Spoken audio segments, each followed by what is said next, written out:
The Sharks are off to one of the worst starts in franchise history, NHL history. It's been bad. So we're going to dig into the defense, try to figure out what's been causing the problems, how bad the defense has been, and if there's any glimmers of hope on the blue lines. So all that and more on today's episode. You're Locked On Sharks, your daily podcast on the San Jose Sharks. Part of the Locked On Podcast Network, your team every day.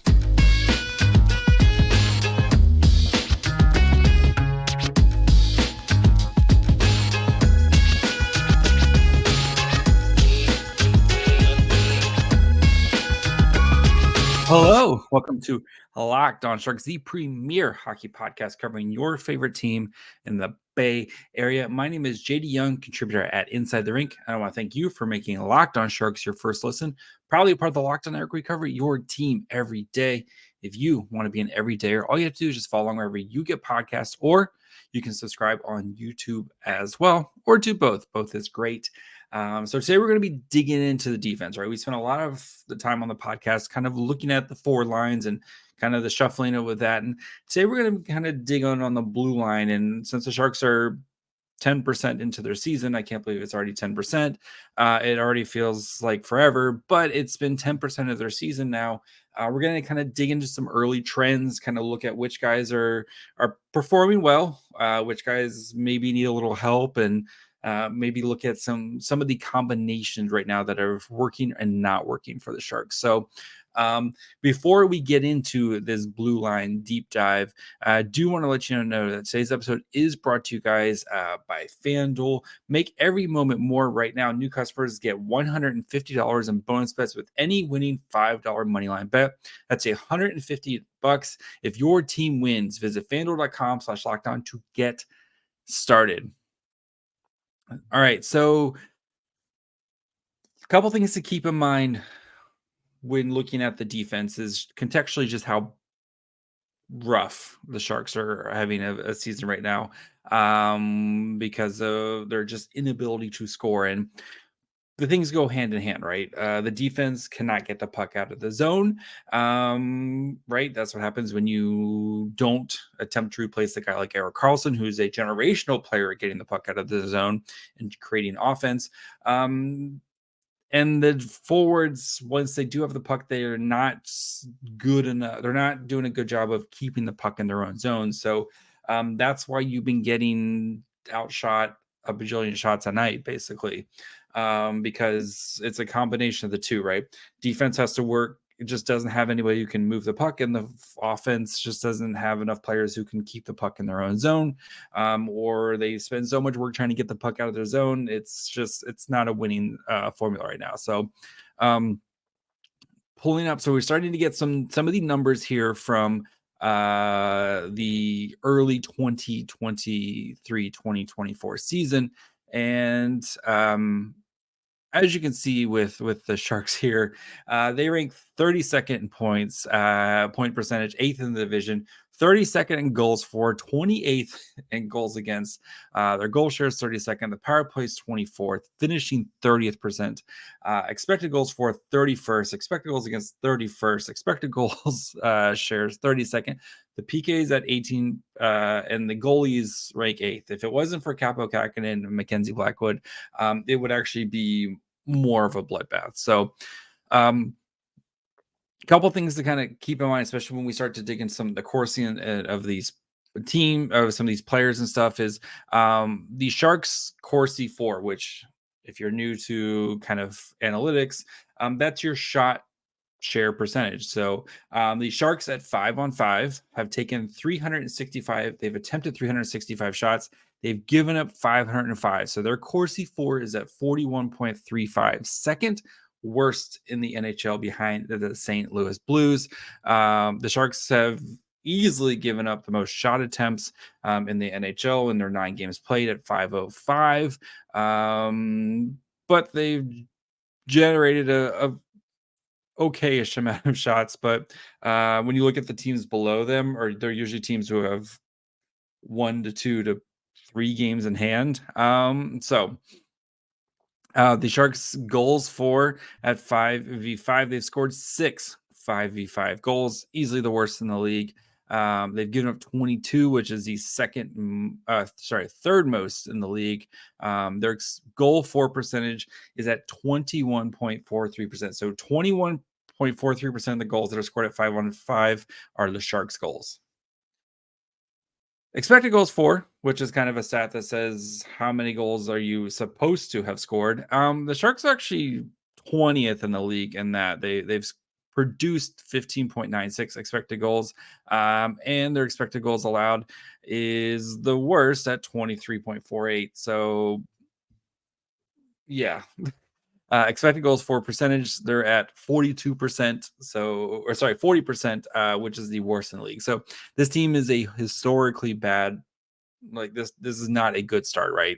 What we have seen with the eye tests correlates to what the numbers say, right? This team cannot maintain offense. So when you dive deeper into their defensive woes, our good friend Michael Blake McCurdy at Ineffective Math. Of course, he has a great, if you haven't been on his website, you can get lost in all the visuals and stuff.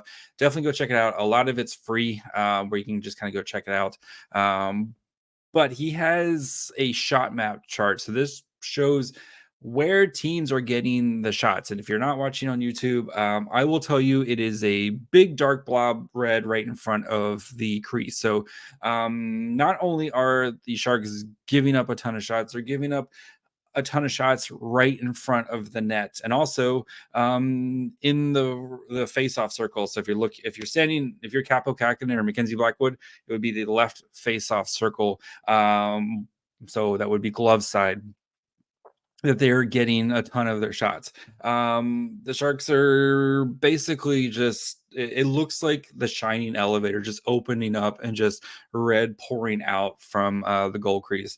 The Sharks are giving up an expected goals allowed per 60 of 3.16, which is 13% higher than the average in 432 minutes of 5v5 time this year. It is not only are the Sharks giving up goals or just giving up premium goals. I think this just goes to show how good Mackenzie Blackwood and Capo Kakinen have been this year, especially Mackenzie Blackwood at what they're facing night in and night out. And the Sharks are like, those guys are keeping the Sharks in most games, right? If you look at the defenders, so again, Michael Blake McCurdy has a nice little chart of like expected goals for versus expected goals allowed per 60, and he kind of has like little quadrants of dull, which means you're kind of doing your job right, good, you're good at your job, fun, you're producing a lot of expected goals, but maybe you're giving up a lot of expected goals, aka they're Carlson, or you're just bad where you're in the like, I'm giving up a lot of expected goals and I'm not producing much. And you can kind of see with all the defenders, if you're watching on YouTube, some of the young guys have been pretty good. Like you see Emberson's kind of above the Mendoza line of the fun, dull, like slightly towards good, a little bit more dull. But the big worry, especially if you're watching, is Vlasic, who is giving up a ton of expected goals allowed and is not producing expected goals for. So he has been we'll get to him in a little bit, but Vlasic's play so far has been one of the worst for the Sharks. And then when you look at it kind of without, you can kind of see the same thing where Vlasic is in that bad giving up expected goal. This is with forwards and defensemen. He's been kind of in that bad area. Emberson, Sharks might have found something with Ty Emberson. We'll get to him in a little bit, but just more of the Sharks, you can kind of see the big cluster where the team is at, right? Most of these guys are kind of in the like expected goals for 1.75, expected goals allowed 3 range. So of course the entire team is giving up more than they're producing because they just can't get out of their own way for the most part right now, except for Ty Emberson. Ty Emberson, he's our young hero. So looking at the lines, so the defensive partners, Actually, hold on. Before we do that, we will spoiler if you're watching on YouTube. Let's go ahead and take a quick break here where we can talk about our good friends. So, and if right now, if you want to score in the NFL season, FanDuel, America's number one sportsbook, is the way to go. Right now, new customers get $150 in bonus bets with any winning $5 money line bet. That's $150 if your team wins. If you think about joining FanDuel, there's no better time to get in on the action. The app is super easy to use. There's a wide range of betting outcomes, including spreads, player props, over-unders, and more. I know it's the bye week, but Christian McCaffrey is probably still going to score a touchdown this week, right? But no, maybe a Tyreek Hill touchdown against his old team. That's what nothing better. You wake up Sunday morning, you have a winner before you even wake up with the Dolphins playing in Germany. So Tyreek Hill touchdown, give me that. So visit FanDuel.com/lockedon to kick off the NFL season. FanDuel, official partner of the NFL. All right, so let's dig into the kind of the defensive pairings, and then we'll start talking about some of the good that we've seen. So, Burroughs, so looking at 5v5, this is over 20 minutes played. Which guys have kind of produced positive shot attempts? And again, remember, the Sharks are one of the worst teams at producing shot attempts at 5v5. So they're, again, 41% of all shot attempts are the Sharks have 41% of a shot share, right? So anything over 50, you're producing more shots than you're giving up. But the Ferraro Burroughs defensive pairing has produced a 52.2% shot share so far this season in a little under 60 minutes. That's not too bad. Ferraro Emberson, 50.8% in 35 minutes. That line kind of just got put together. You have Knizhov, Emberson, who had 44%. Knizhov, Rutta at 39.7%. Burroughs, Benning at 37.9 in 31 minutes played. Vlasic, Burroughs at 26.5 minutes played, or at 34.9.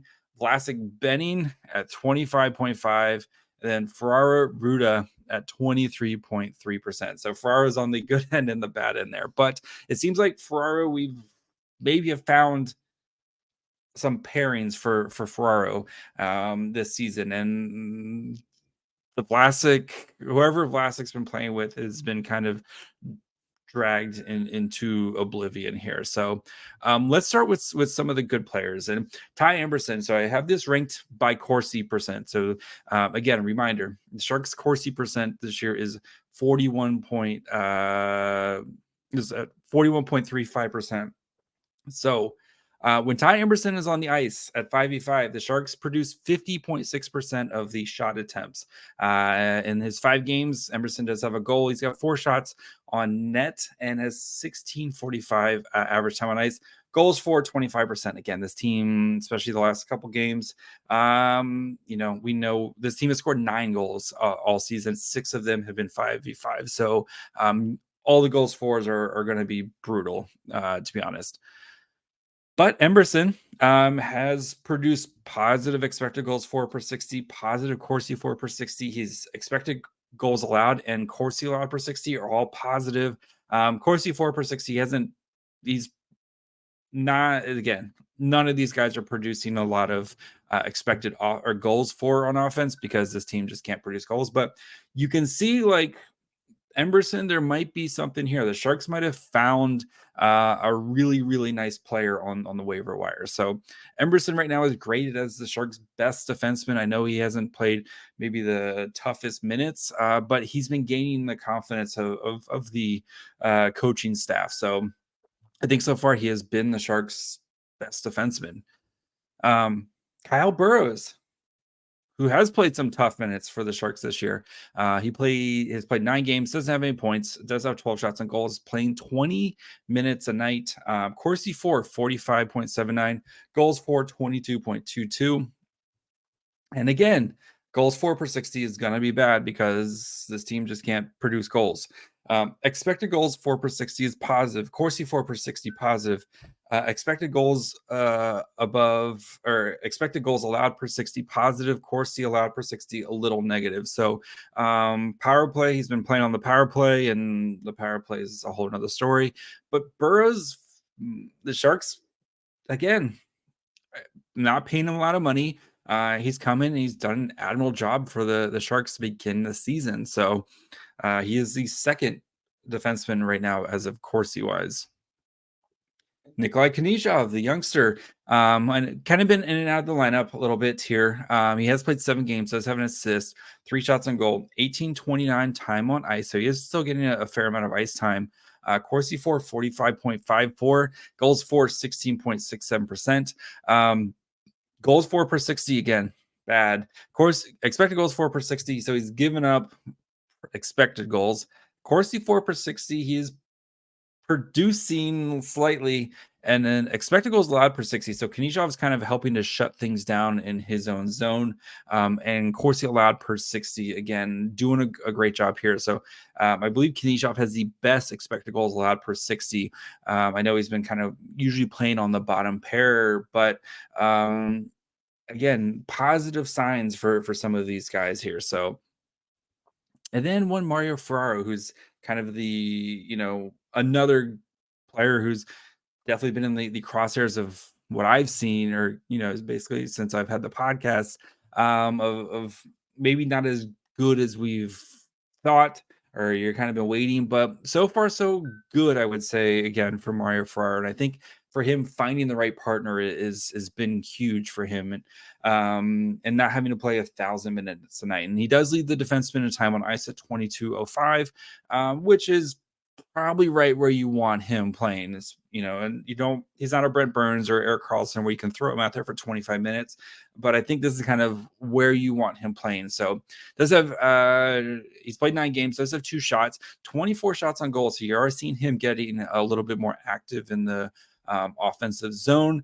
43.34% Corsi for, 28.57% goals for. So again, all the goals for are really out of whack, especially with how bad the Sharks are with giving up goals. As a quick reminder, their goals for percentage is at 21%. So yeah, they give up a lot of goals, and don't score enough. So Ferraro's numbers aren't as positive as some of the other defensemen, especially because of the minutes he plays. The goals for per 60, the expected goals for per 60 are kind of about negative. Corsi for per 60 is about kind of in the middle of the pack.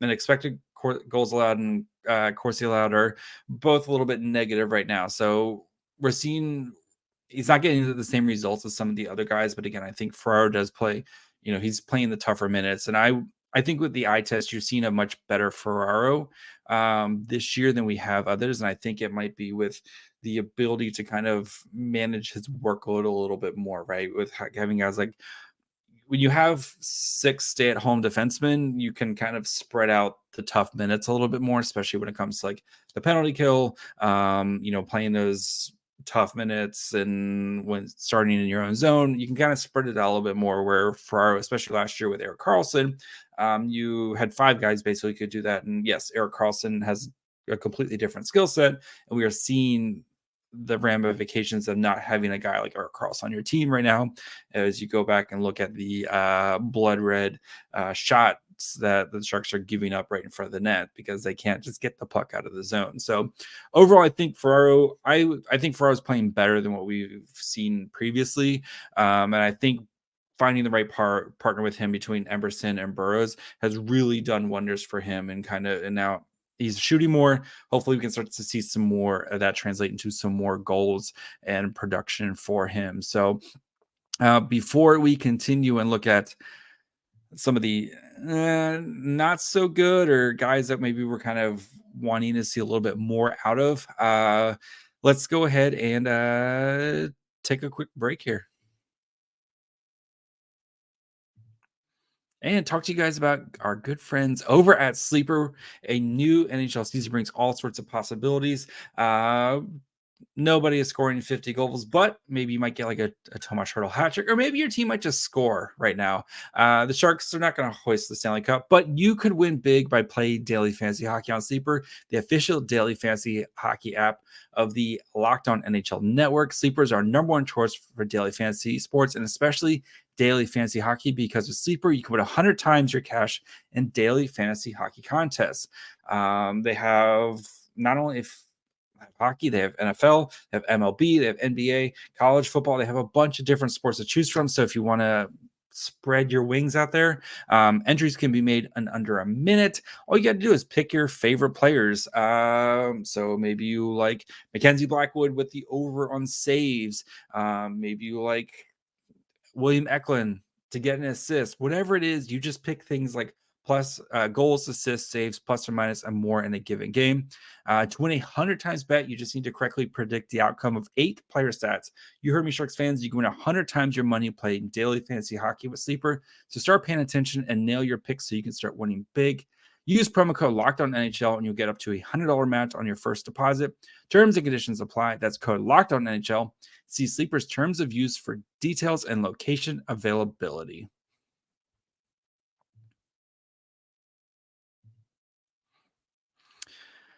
All right, let's get into the not so pretty here. And Henry Thrun, I think he's been a little disappointing because I thought he was going to stick.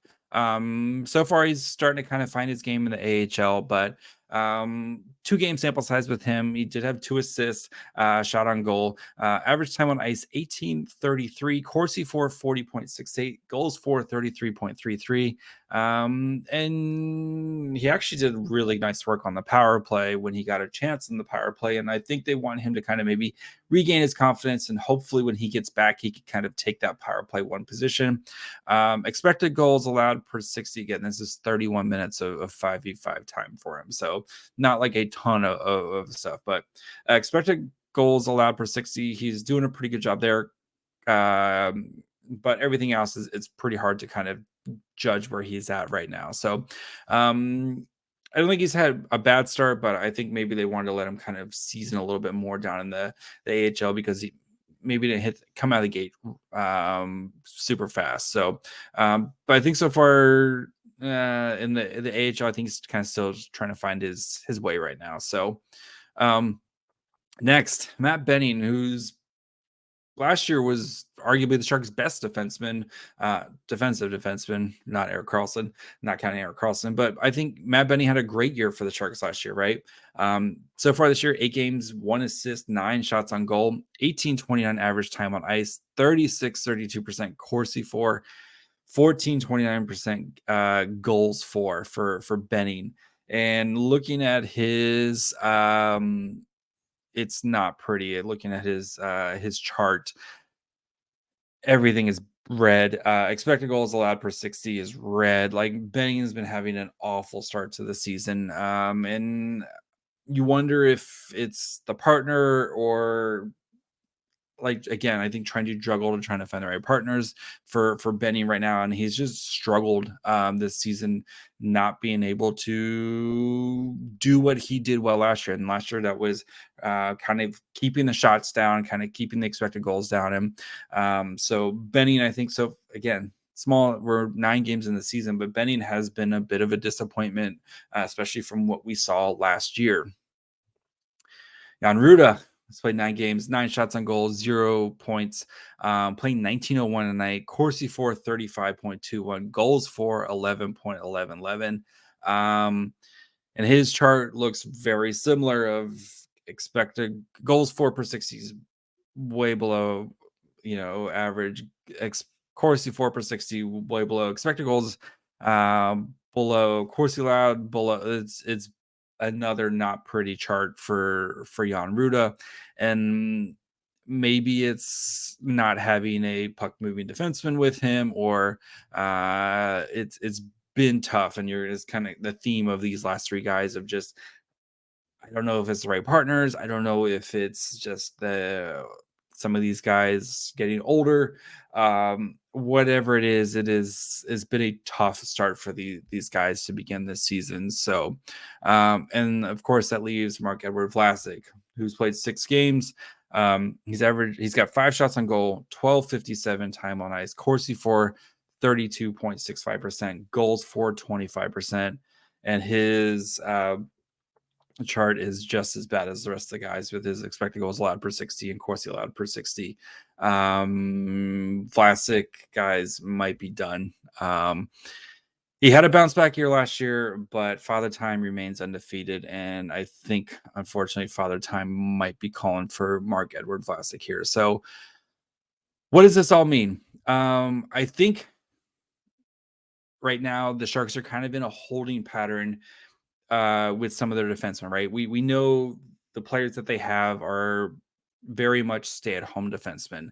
And while you wait for guys like Marc-Eduoard and Henry Thrun and maybe Leon Gavanke to be able to kind of show that you're ready to maybe to take that role in the NHL, they're kind of stuck just kind of cycling through these 7 defensemen really to try to come up with some good combinations. And I think we've seen some good combinations, right? If you go back, if you look at, like some of the defensive pairings have been pretty solid. Ferraro and Burroughs, I think that's a good combination you need to keep together. Ferraro Emberson has shown some, good stuff as well. Knizhov has played pretty well too, and I know he's again mostly been playing bottom pairing minutes, but even Knizhov Rutta's been terrible, but Knizhov's at least kind of made that defensive pairing a little bit better.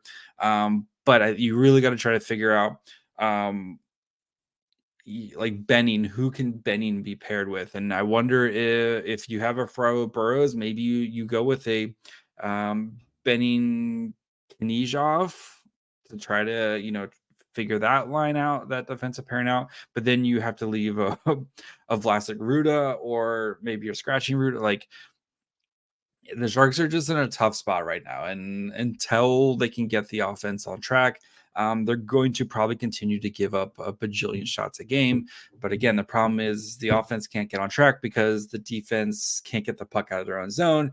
And then when the offense does get the puck out of their own zone, they can't hold it in their own zone. So it's very much a chicken and egg type of situation for the Sharks right now, of their inability to maintain quality offensive zone time, because they're working so hard to get the puck out of their own zone. And so it's not looking good right now for Sharks. Again, hats off to Mackenzie Blackwood. My big takeaway from this is how insane Mackenzie Blackwood and Kaapo Kähkönen have been playing right now. Both those guys, I think, are in the top 20. Both of them are in the top 20 for goals saved above expected right now. I think they're like 15th and 17th, if I recall correctly, or somewhere around there. Those guys have been playing their asses off to begin the season, and we know they're not getting any goal support, and every night they're getting absolutely hammered with just insane amount of shots. So, yeah. The good, though, the Sharks found something in Ty Emberson. Mario Ferraro is having a pretty good season, and Kyle Burroughs, again, I think Mike Grier might have found another quality defenseman. Now, can you find somebody to balance these guys out and get the puck out of the zones? That's the next big question for the Sharks, and we'll see how some of these young guys continue to grow and develop in the Barracuda between Thrun and Marc-Eduoard and Leon Gavanke. So plenty of intrigue to come with the Sharks. So that's going to do it for me today. We'll be back tomorrow, where we have a big time interview. Magnus Krona joins the show. So make sure you guys are following along for that. You can follow wherever you get podcasts. And of course, you can subscribe on YouTube as well. You can follow the show on Twitter, Facebook, Instagram at Locked On Sharks. You can follow me on Twitter at MyFryhole. And until tomorrow, happy Halloween, kids. Bye, friends.